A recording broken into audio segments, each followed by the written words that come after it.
में महू हिंसा की करेंगे, जहां महू हिंसा केस में 5 मिनट 40 सेकंड का एक महत्वपूर्ण वीडियो सामने आया है। इस वीडियो को देखकर यह साफ हो रहा है कि हिंसा कैसे भड़की और हिंसा किसने भड़काई।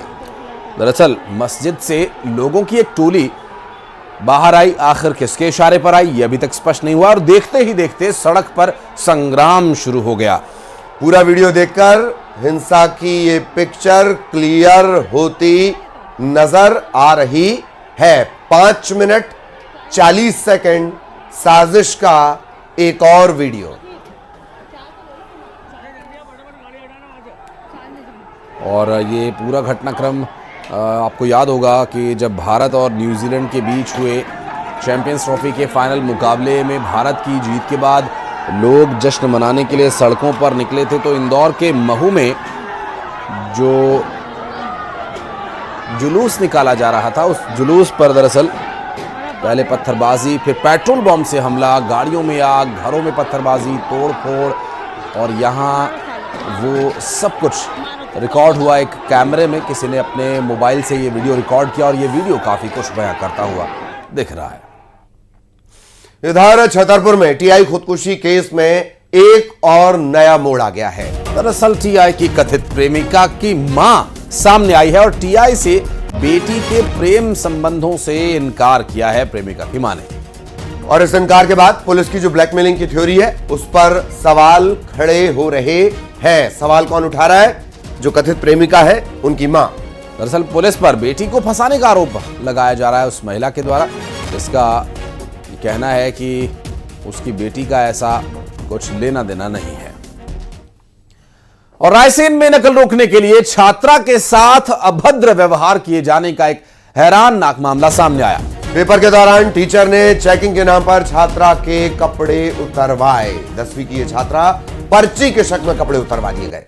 दरअसल शिक्षिका मनीष रघुवंशी ने कपड़े उतरवाए थे छात्रा के स्वेटर और छात्र छात्राओं के सामने इस छात्रा के साथ इस तरह का अभद्र अशिष्ट व्यवहार किया गया।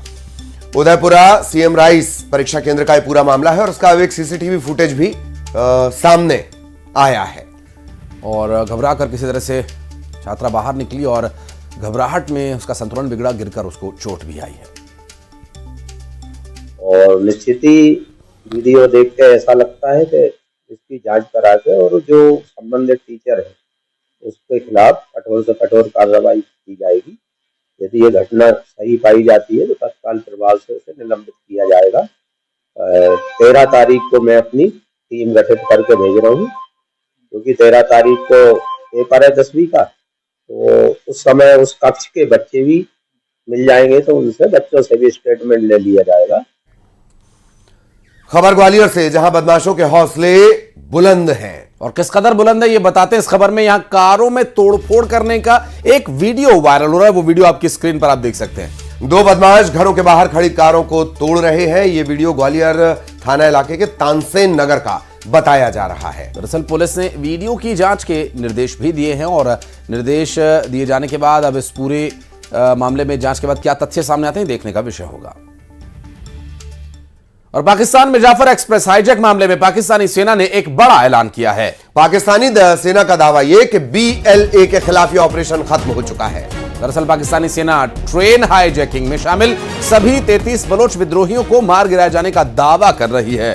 पाक मीडिया का यह दावा है कि पाकिस्तानी सेना के शार्प शूटर्स ने ट्रेन और उसके आसपास मौजूद BLA के लड़ाकों को मार गिराया है। जबकि पाकिस्तानी सेना ने यह दावा भी किया कि ट्रेन हाईजैक करने वाले बलोच विद्रोही अफगानिस्तान के संपर्क में थे और इसी के चलते उन्होंने इस पूरे हाईजैक को अंजाम दिया।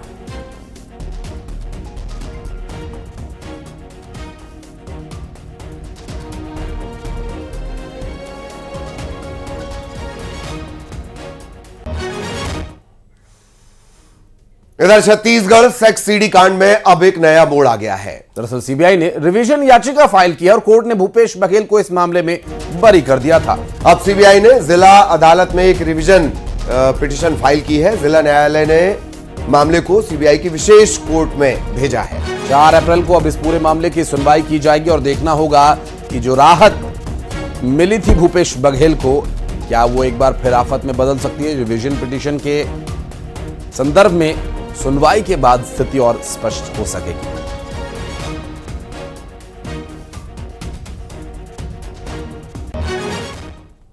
और अगली खबर खंडवा से, जहां कुएं में दादी और उसकी पोती का शव मिलने से पूरे इलाके में सनसनी फैल गई।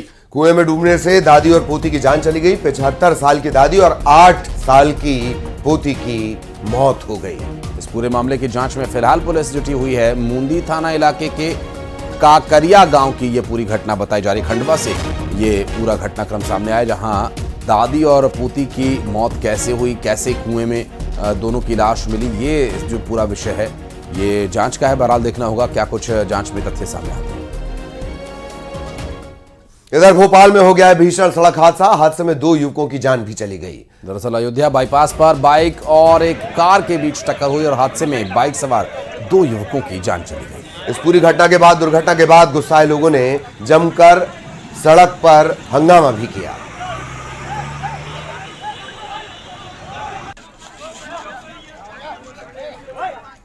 और सागर में न्यूज 18 की खबर का बड़ा असर हुआ, जहां बीजेपी पार्षद मनोज राय को अब पार्टी से बाहर का रास्ता दिखा दिया गया है। इस पार्षद पर दुष्कर्म का केस दर्ज हुआ और ये केस दर्ज होते ही इसे निष्कासित कर दिया गया।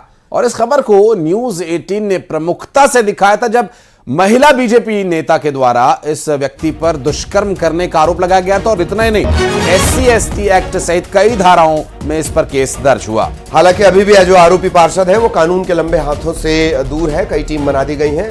अब तक इस पर शिकंजा नहीं कसा जा सका है।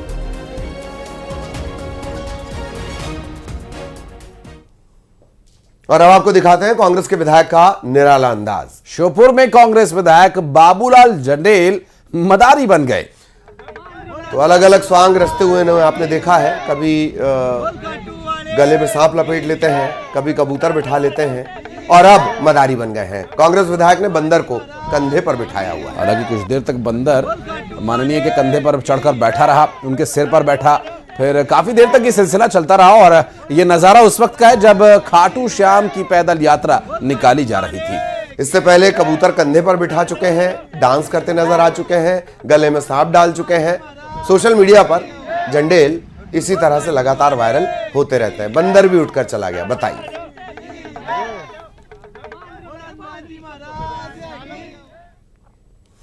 हनी सिंह कॉन्सर्ट ऑर्गेनाइजर को हाईकोर्ट से लगा है बड़ा झटका। दरअसल हाईकोर्ट ने ऑर्गेनाइजर को निर्देश दिए हैं कि 3 कंपनीज को 5-5 लाख रुपए जमा कराने होंगे। नगर निगम में 5-5 लाख रुपए जमा कराने के निर्देश आयोजकों को दिए गए हैं। अंडरटेकिंग देने के लिए भी निर्देश दिए। कार्यक्रम के ऑडिट रिपोर्ट जमा करने का भी आयोजकों को निर्देश दिया गया। 1 सप्ताह में रिपोर्ट जमा करने के ये निर्देश दिए गए हैं।